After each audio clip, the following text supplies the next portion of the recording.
What's going on, everybody? Thanks so much for stopping by another live episode of Real Estate Titans. I'm your host, Greg Fowler, traveling throughout the marketplace, interviewing the top real estate professionals in our field, from realtors, lenders, builders, developers, residential or commercial, essentially gathering insight, inspiration, really drives and motivates these top producers above and beyond everybody else, and what I'd like to consider a real estate titan.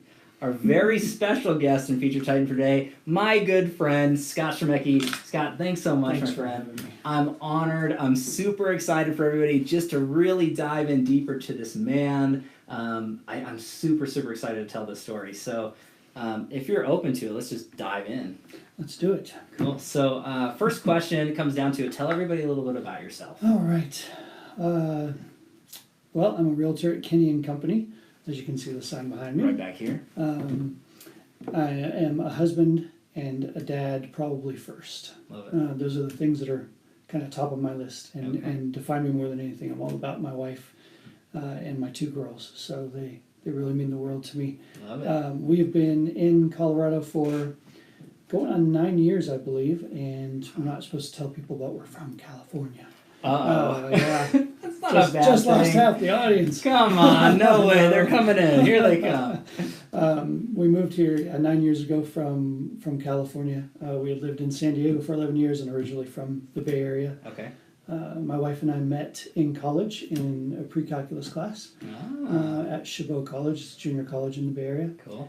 And we both ended up dropping that class. So the only reason for us to be in there was to meet each other. So Worthwhile, everybody. Yeah, Who said school wasn't worth that's anything? Right there. the best place. If you're not married yet and you're looking, go to college. Love it. Love it.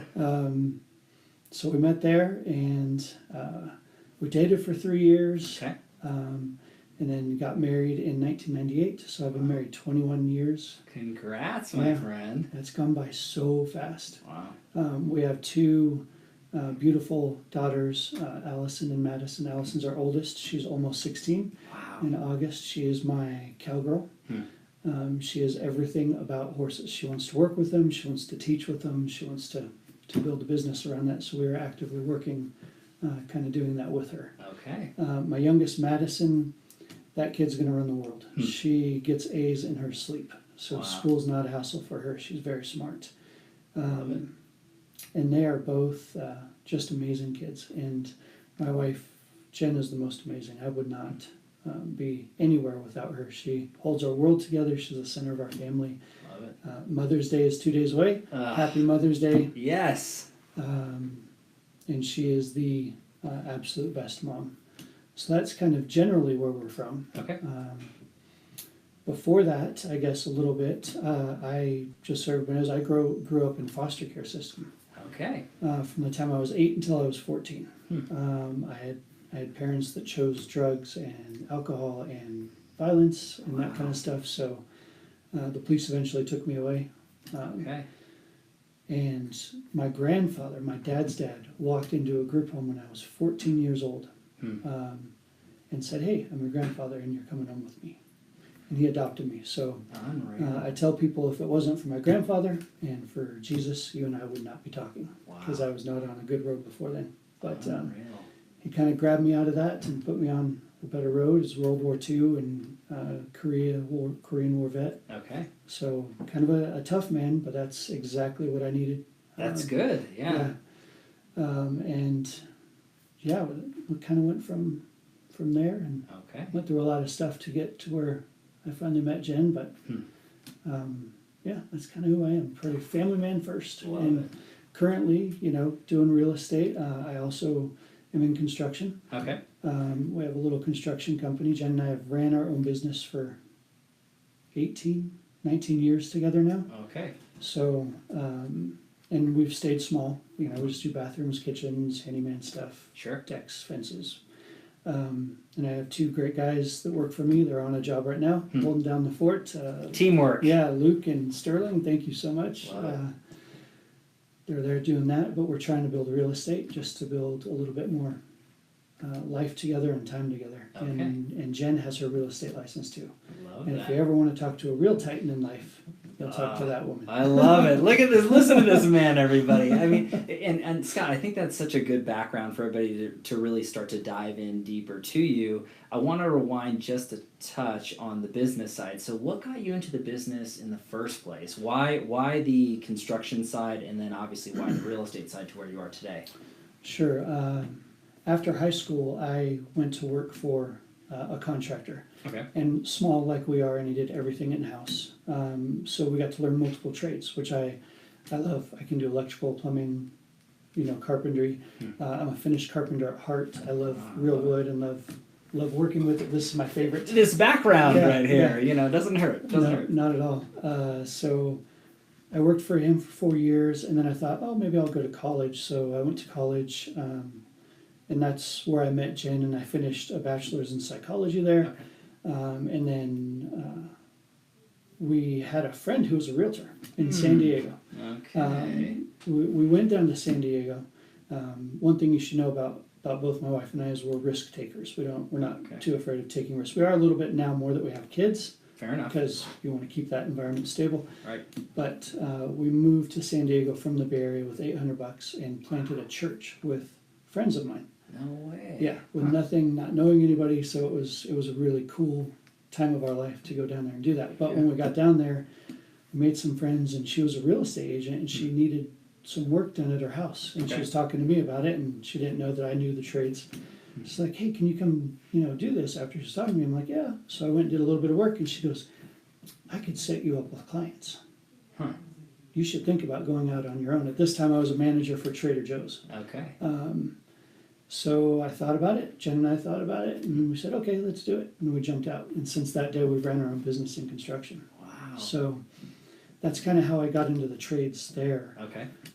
So I had that background from my first kind of real job out of high school. Yeah. And then just jumping into it with that realtor lady and clients that she gave me. And then we just kind of went from there, and we grew because we really care about quality and taking care of people. Love that. And we're good at helping somebody see their vision for their room, their bathroom, their kitchen, their house, whatever they want to do, helping them kind of bring that into reality, and helping other people kind of fulfill their vision for their space. Sure. And we love that, about doing that. And then the progression into real estate 4 years ago when I got my license was almost natural. Wow. Just because I had a lot of clients telling me over the years, you should really do real estate. You know about houses, you know from the foundation to the rooftop. And I do believe last week in your episode 100, congratulations again. Yes, thank you. I appreciate that. Yeah, little pause. Yeah, really, congratulations, and thank you for doing these because they're really helpful to a lot of us. It means a lot. But people were saying, you should do this because you know about homes, and then hearing you say last week in your interview, know your product. Yeah. And I thought, I've thought for several years, that's a really good fit because I do really know a house. We can look at a bad house in a bad part of town and see potential in it, and know how to flip it for a person, or we can walk into a house and say, oh, this probably isn't worth putting all of your life savings as your biggest purchase, something where you want your family to grow up in. Maybe not this one, or here's what we can do to make it the one you want. So those pieces kind of always kind of fit together. And then there's the people part, really, and being part of their stories. And love it. You might not think about it in construction, but we really get to be part of people's lives. I'm in your house for 2 to 4 weeks doing a remodel on your kitchen or your bathroom, and I'm around your family. Sure. I'm around you and what you guys are going through. So we have built a referral-only business. We don't advertise. Okay. It's the exact same thing we're trying to do in real estate as we grow and build that up. We just really love to get to know people, what they want, what they need, and then helping them get there. Okay. So we really like to be involved on those levels. So most of our clients have become really good friends. Wow. Which is really kind of neat and kind of a rare thing. Well, and I agree with you. That speaks volumes about you as a professional, your integrity, your longevity, obviously, and what you've built. The legacy in the community here is fantastic, not just on the construction side, but on the real estate side. And a lot of that comes down to exactly what you just said. You're not trying to be the biggest thing ever. It's the quality over quantity. You really know your product and you're a perfect fit in transition. A lot of real estate professionals can say that they know their craft, but you truly know it from the foundation to the. I mean, I just love it. That's something that the consumers that are watching really need to understand that.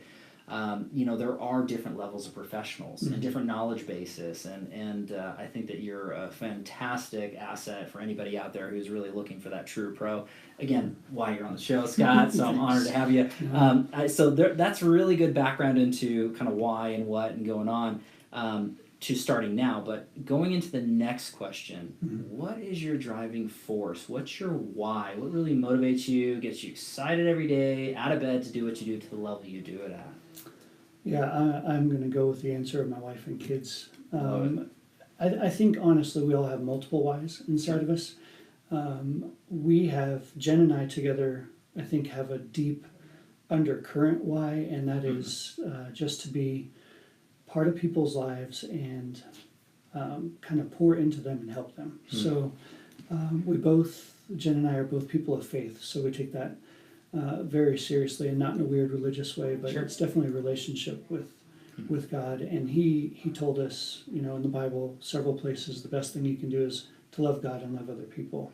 So I think that's our main undercurrent, is we really try to do that. And we're by no means perfect. Nobody's perfect at it. But I think that is wherever we're at in life, whether I'm in a real estate deal or in construction other people, if they're the trash guy or the janitor or the CEO of the company, if they're really trying to love other people and bring them up, that's going to be so fulfilling, even more so than a commission check or their paycheck or their bonuses or whatever. So that's our deep kind of undercurrent. No matter where we're at in life, Jen and I try to take that perspective.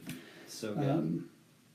And it helps you feel successful on a different level, not on the nice house, nice car level. Sure. But probably more on the fulfilled heart level, because you're really poured into people's lives.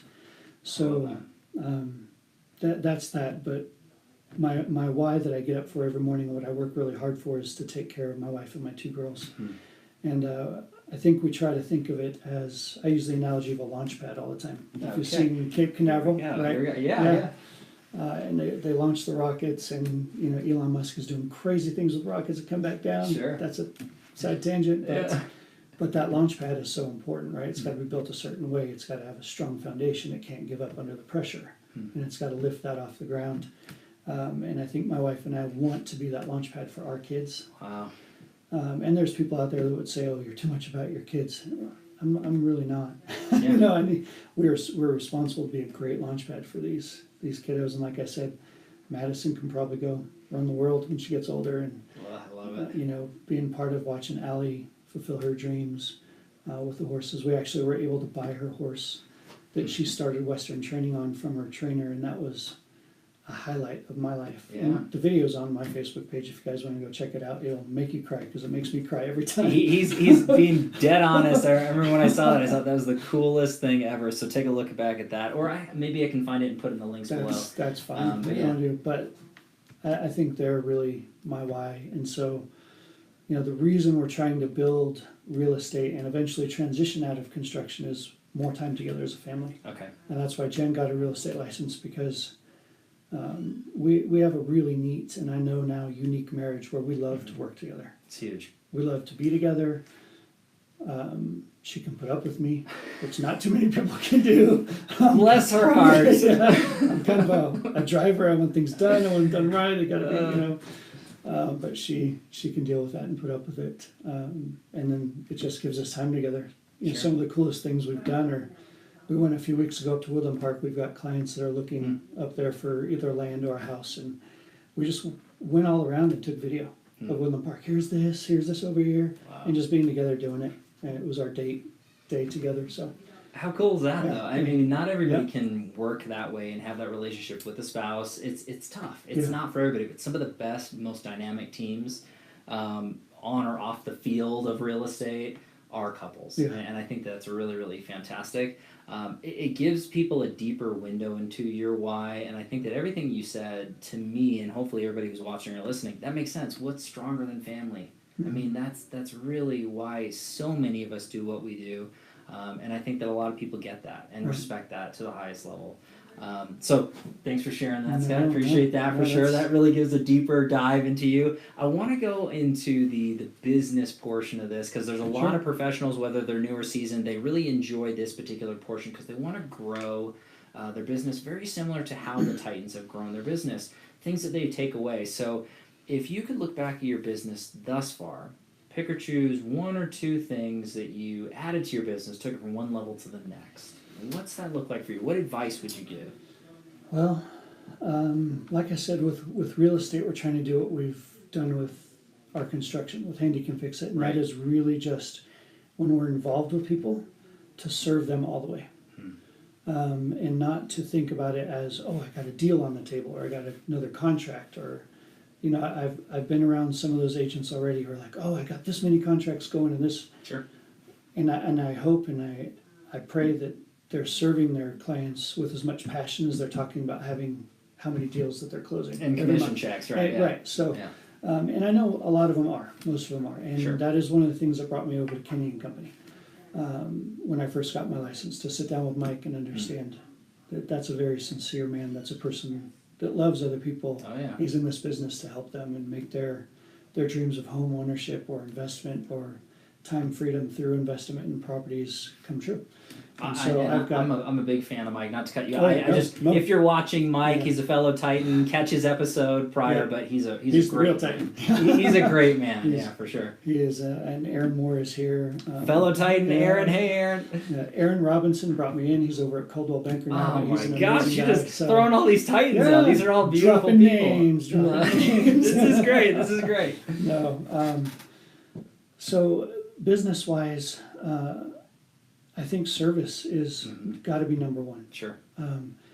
Systems-wise, Jen and I are starting to learn. We've got so much to learn in real estate. I might know quite a bit about houses, and definitely not everything there, but quite a bit. We've got so much to learn about building real estate as a business. Right. Understanding, the CRMs and those automation things, the digital media, the marketing stuff that you've shared with me over the last few years is huge. Right. But I think serving people and then just being persistent. I think that's where we're at right now. Well said. Just to be honest. Yeah. In our business, and then it can get discouraging because we have these goals. We have a whiteboard at home with goals on them. Okay. We're big goal writers. So, and that's important too. Have a plan, have goals, all that stuff. I think anybody in business,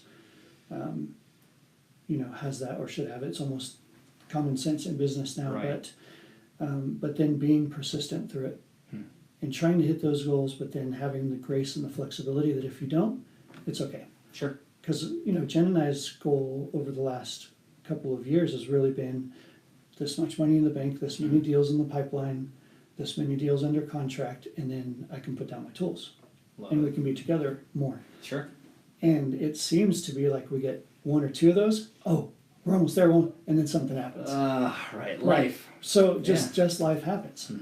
So I would say persistence and resilience and understanding that if you keep doing the right thing over and over again, it will come. Sure. So I think those are going to be it. So serving people and don't quit even when it doesn't feel like it's going to work. Right? There's a quote I like, and I know we'll do quotes later. No, hit me. But there's a quote I like that says, luck is when opportunity meets preparedness. So keep preparing, keep learning, keep doing what you know you're supposed to do.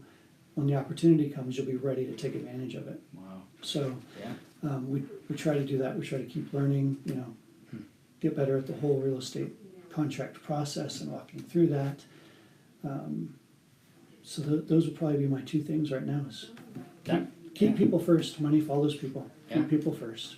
I love that. And there's so many takeaways inside there. So hopefully everybody was paying attention and writing that down. I mean, to me, it is a people business, and your heart is there, and you're doing it for the right reasons and the right intentions. People can see through that. So the sincerity, people take note. You'd think that's common sense, but it's not. Not everybody is conducting themselves that way. And a big reason why I consider you a real estate titan is the way that you the way that you represent the industry to that higher level, and you're looking at it from the true perspective of the end user. You're doing the best job you possibly can for them, and you're treating them like your shoes or your feet are in their shoes. And I think that's a really good way for everybody to be. Knowing your craft again and going into it and consistency. I like the fact that you're writing those goals down. I know a lot of people out there are like, oh, who cares about writing goals? You have to have those goals to take action to those goals, right? There's people that can just, don't think, just do, and I think that's a complete backwards mentality. You got to think about it, plan it, but then you got to take the action, and you guys are doing that. So that's huge takeaways for everybody out there, which seems common sense, but it's really not. It's really that end in mind thing, and maybe it comes from construction for so long. I can see a house before it's built, so I reverse engineer it. Right, down to what you have to do to get those steps. So, goal writing is it's huge. I learned goal writing when I was I did some pretty intense counseling before I met my wife. Sure. And that, to change your life or change your business, whatever, have a big vision of where you want to go. And then reverse engineer it and break it down into the steps to get there. And those are your action items to tick off. So I love that. And there's good stuff. And one thing that I pulled out, or at least that popped into my head as you were talking, is about surrounding yourself with great people. You mentioned Kenney and Company, and I think that no matter where you are, what brokerage you're a part of as a real estate professional, you do need to surround yourself with great people who support you, who have different ideas that you can really be soundboards or masterminds with. And obviously that's attributed to great success, and to you is the people that you're around and you choose to be around. So anybody out there who's not in the best of places, you really need to evaluate that. Are the people supporting me? Am I doing what I can do to grow my business, my family, the balance in life? And if it's not, you gotta make a move. Otherwise, you're good to go. So. Oh yeah, you got to be around the right people. I'm proud to say you're one of those. Likewise. You encourage a lot, and we need that. So much encouragement. We need positive voices saying you can do it, or try this, or go this way. And Mike is here, and a lot of the guys in this office are the same way. And good stuff. Okay, so I do want to shift gears for everybody out there. Now, this is the tricky part of this particular series and interview, and it comes down to the challenge question. We all have challenges in life, and some are in the past, now, or into the future. No one's exempt. No matter what the challenge is to us, it feels sometimes insurmountable to whatever we're going through. But at the end of the day, it's not so much necessarily, to my opinion, what happens, but how we respond, what we learn, how we grow, and how we can inspire others through other challenges. So, Scott, if you're comfortable sharing a challenge that you dealt with in your life, that you overcame, learned from, that you became stronger because of it, what's that look like for you? This is a deep, dark rabbit hole. You want to go down it? Let's do it. All right. If you're comfortable sharing it, and hopefully everybody's cool listening to it or watching it, here we go. I shared a little bit with you while we were setting up today. I think one of my challenges, I'm just going to use the word voices. Okay. Right? So we all have voices in our head. You can do it, you can't do it. You shouldn't do it, and those voices are placed into us by things that have happened in our past, people we're around, books we read. Right. So I think a big challenge for me throughout life, not just in business, it definitely goes into business, but is the challenge of battling some voices that were put into me at a very young age. Okay. I told you I grew up in foster care, and I had parents that had other priorities with drugs and alcohol, and they were pretty violent during that too. And in that, they did some pretty crazy things that I couldn't even make up and put into a story to me. But more than all the physical things were the things that were said in the house when I was young.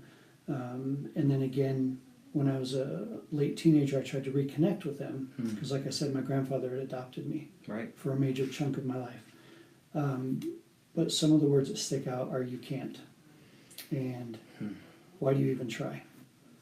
or "you'll never get there. You'll never be good enough." I can remember the words "you'll never be good enough" and "why do you try?" distinctly from my father to me when I was a late teenager. So once those are ingrained from the people who love you the most, remember I talked about the launch pad that Jen and I feel that we need to be for our kids. that launch pad's built out of words and built out of things that were done and said to you. And they have everything to do with how you believe in what you can do and can't do in this life. So if you have the negative ones, it's a lot of work. For sure. And I just real short, I lived in 10 to 12 different group homes and foster homes before my grandfather got me. Wow, Scott. So it just felt like everybody left, everybody gave up. And then all of those things that were said about me must be true because nobody wants to hang around and like me. Okay, so before I met Jen, I found, first of all, I had gone to church. I was chasing a girl. And my grandfather said, "Oh, you're chasing a girl, but she goes to church. Go to church." All So right, he encouraged me to go to church. Sure. And there I found out that I have a Heavenly Father who loves me. And this could be an entire other episode about how God transplanted my heart, because I grew up so angry and so upset. I fought a lot. I went to juvenile hall when I was 10 years old. Wow. So, those voices were so ingrained, you know, and then going to church and finding out that there was probably this Heavenly Father that loved me and cared about me. At first I was like, yeah, right, why did I go through that if that's there, right? Interesting. So I had to work through that. That's a huge process. And then later on, I was still a jerk. I was playing basketball. We played every Friday night. Love basketball. And I rolled my ankle blocking somebody's shot. Came down on his foot and rolled my ankle. Ouch. Yeah, kind of broke a piece of the bone off and ripped a tendon. Whoa, that's a serious roll. So yeah. Nobody ever believes us when I tell them. There's like 20 kids, right?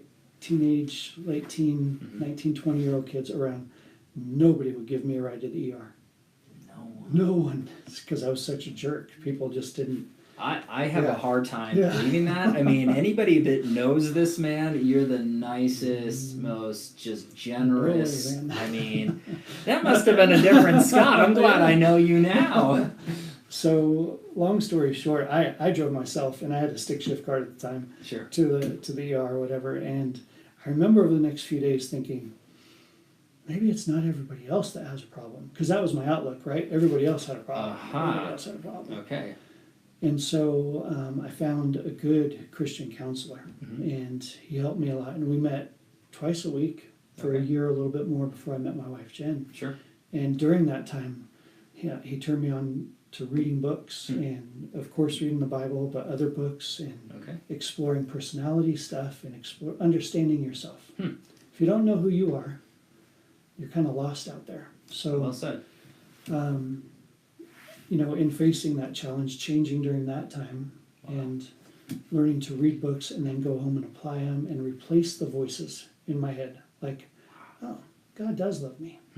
And here's where it says that. And here's what he did to prove that. And here's, you know, reading other books talk about that you're made for a reason, that you count, that you're here for a purpose, you know.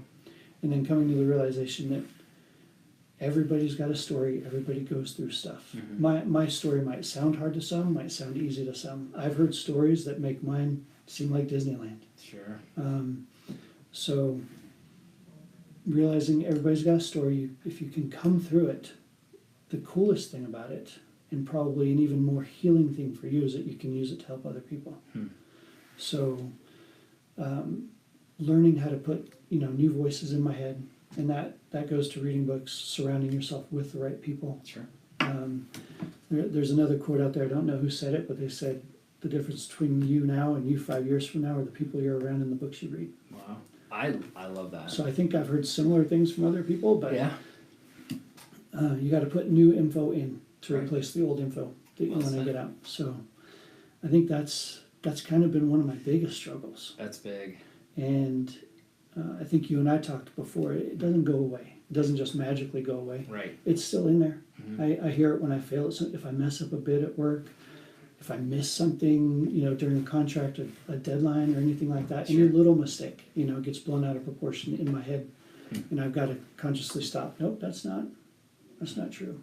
You know, so I think replacing those voices in your head and understanding that your story matters, your story counts. Right. Your life counts. You're made for a reason, and you can definitely use it and make a difference. Right. Your past builds you.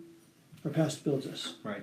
No matter what we choose how, right? Sure. We choose. I could have used my past and said, well, that's why I'm a gang member. That's why I do drugs. That's why I, do alcohol, because it's what I know. It's what I learned until I got new information. Wow. So instead, using it to help and push other people forward. Ah, man. It's healing for me, and it helps other people. So, I mean, Scott, I want to thank you for sharing that, because it's not easy to do, especially out in front of everybody, to talk about past or things that we've dealt with that are not the easiest, right? And sugarcoating things like that. I really hope everybody appreciates where Scott's coming from. I know that that's going to hit so many different people. There's all kinds of different upbringings and self-doubt or applied doubt into it, but look at what you've overcome, and look at what you've accomplished, continue to overcome and continue to accomplish. So, I mean, this to me is extremely inspiring, and I hopefully everybody feels this energy in the same way here, because it's just incredible. So I can't thank you enough for sharing that. For sure. So I do want to go and switch gears onto a softer side. So we made it through that right there. But this is actually one of my favorite questions to ask. It's the travel back in time question. Mm-hmm. So if you could travel back in time and give young Scott a piece of advice or two, any time frame, any age range, what would you say to your younger self? Yeah, I think at a really young age, that's a pretty easy answer. Is I would go back and say you are loved. Okay. I mean, yeah, the people who were supposed to didn't, but you are. And so that would be for the young Scott, that kind of encouragement that he would need. Love it. So that would be for young. I guess a little bit older, maybe just something as simple as take the risk. So like I said, we're risk takers. When it was just Jen and I, we were really easy at risk taking. Yeah. Oh sure, we got 2 broken down cars and $800. Let's go plan a church. What are we gonna do anybody? Here we go. Yeah. Why So not? jumping out into our own business, pretty easy. I had Trader Joe's is a fantastic company. They have great pay. Yeah. I was in management, and I loved the high-paced, intense environment. Sure. So, but somebody said you should do this, take a risk, and I'm like, okay. So, Wow. I think a few years back, maybe getting here, I would have probably said go into real estate sooner, build that sooner. So don't wait. The stars don't always line up. No. If you're waiting on planets to line up, they're not going to. It's not happening. You can prepare. I'm not saying don't prepare. Right. But once you've gotten the education or you've gotten the idea and those goals and a plan, don't just look at them, because they're not gonna jump off the page and do it for you. Wow. So move forward a little faster on some stuff. I love that. I mean, that's applied for everybody who's watching or listening, myself included. I mean, knowing that you're loved and starting right at the beginning, and we all need to be reminded of that. If you don't have somebody in your life that's constantly encouraging and going through, just remind yourself, right? I mean, that's crucially important, because that's a huge platform for that success. So that mindset is crucially important. Secondarily, not waiting for those stars to align. I mean, there's so many people that have paralysis of analysis, and we mentioned this several times on the show, but I think that's a struggle that people deal with. Having the idea and then having a written plan, a nest egg, whatever you need to do, and then blocking that time out and then taking the action is everything. And that's so many people in their lives, that, especially into real estate, I find that the people that I talk to, I wish I started it 10 years ago. I wish I got involved 5 years ago. So many different professionals have had that same notion about this business. So he's not the only one, everybody. I mean, this is a true reality. If you have a passion, go for it. Don't let it stop you. Be realistic. Know when to jump, but jump. Right. So this is great advice, guys. This is super good. Hopefully everybody took notes on that one too. I do want to go into the next portion into this, and this is a really, really great one when it's come to feeding in the mind.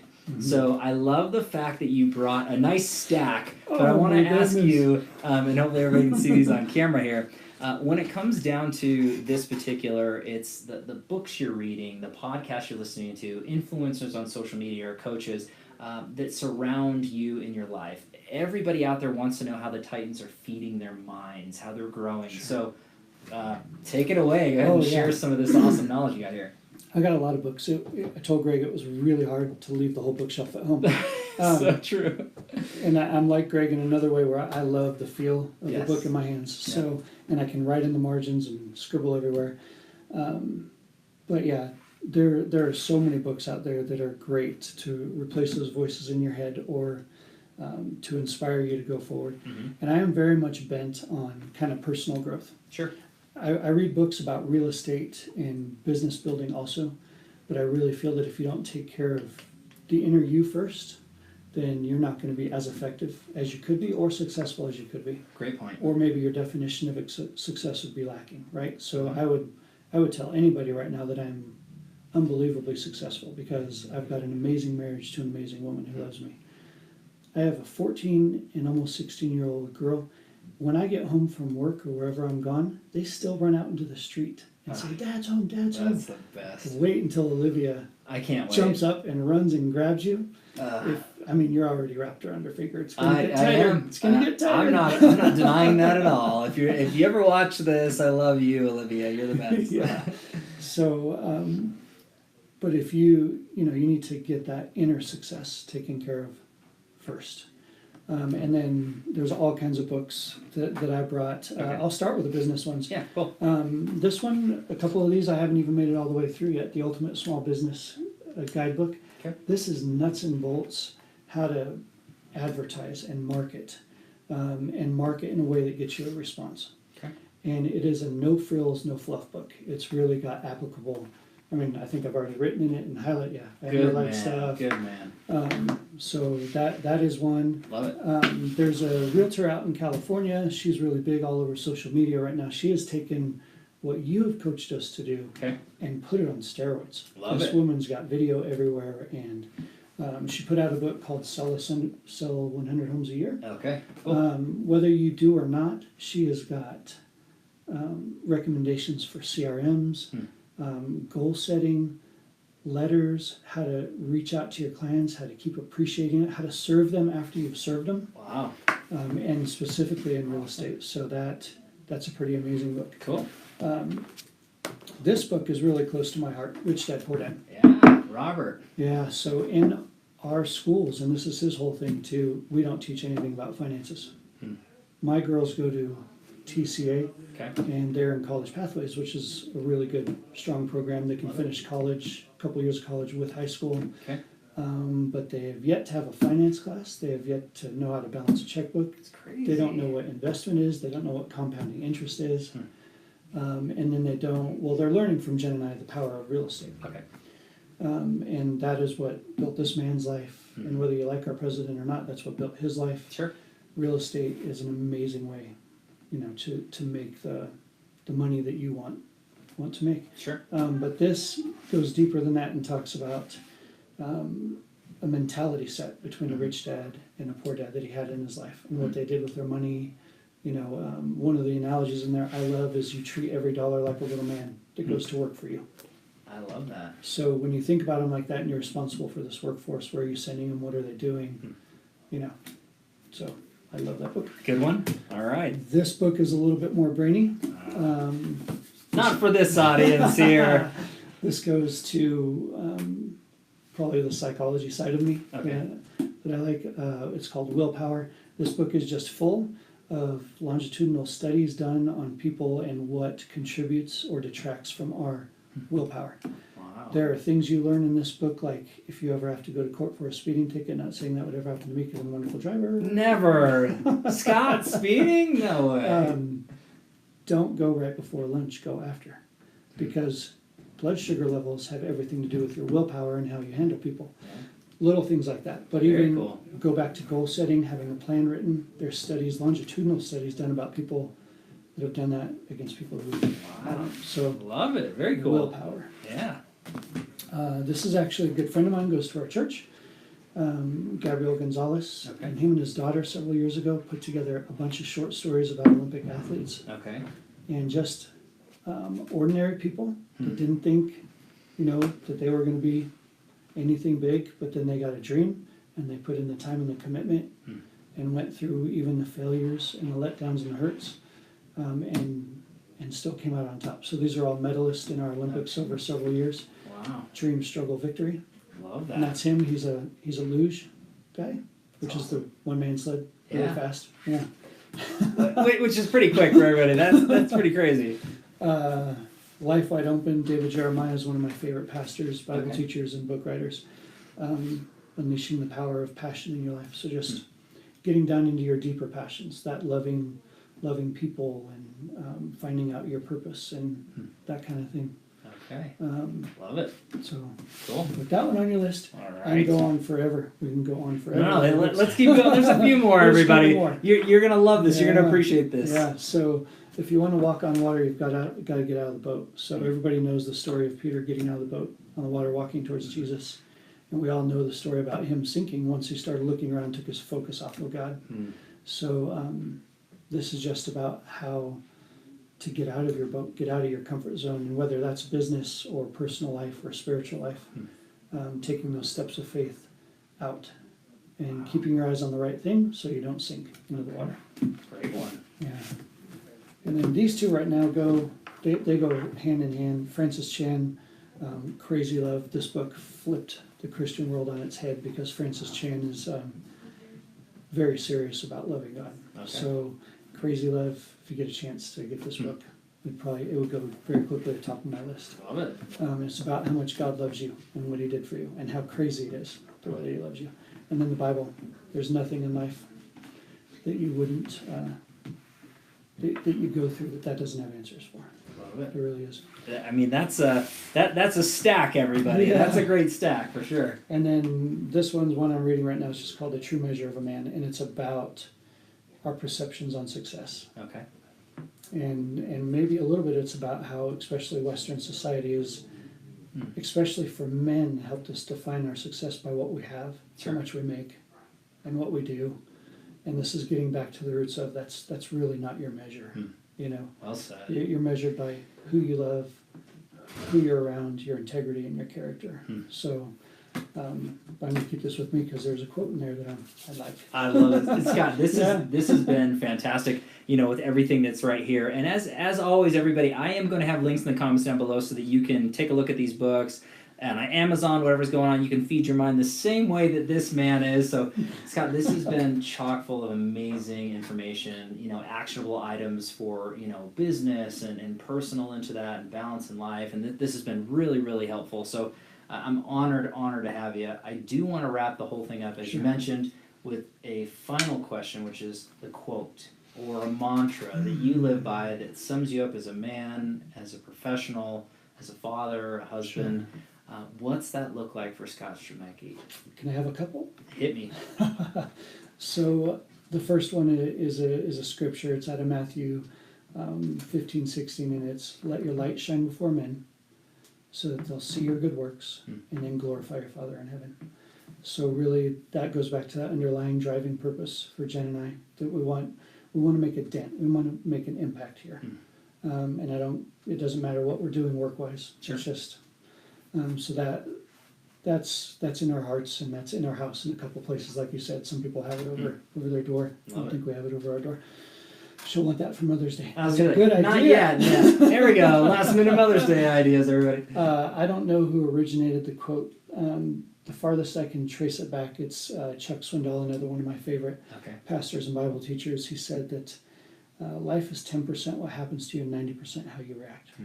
That's a good one. And I can say from personal experience that's true. It's really how you take what happens to you. And people like to say there's a purpose for everything. I don't agree with that statement completely, because there are things in this life that are purposeless, senseless evil. We just saw an example of that this week. Right. It's terrible. But everything that does happen, you can pull a purpose out of. You can pull a lesson out of. You can take and turn it on its head, and use it for the opposite of what it was going to be used for, which was usually tear you or us down. Well said. So those are some of them, and then one more from Teddy Roosevelt. Okay. And it's my favorite quote, and I don't have it memorized because I'm not that smart of a You're man. totally good. You okay? I'm going to read this I one am thing. fine. This is good, everybody. If I can find it here. So, yeah, Teddy Roosevelt, and I know a lot of people have heard this quote, but it's so powerful. And this goes back to the voices. Okay. And the ones that are in your head from your past, and the ones that are just out there. Like some social media platforms are full of critics. I mean, that's where the word troll came from, I guess. Those kind of things, right? He says, "It is not the critic who counts, not the man who points out how the strong man stumbles, or where the doers of deeds could have done them better. The credit belongs to the man who is actually in the arena, whose face is marred by dust and sweat and blood, who strives valiantly, who errs and comes short again and again. Because there is no effort without error or shortcoming. But who does actually strive to do the deeds? Who knows the great enthusiasms, the great devotions, who spends himself in a worthy cause, who at the best knows in the end the triumph of high achievement, and who at the worst, if he fails, at least fails while daring greatly, so that his place shall never be with those cold and timid souls who know neither victory nor defeat." Wow. That's so...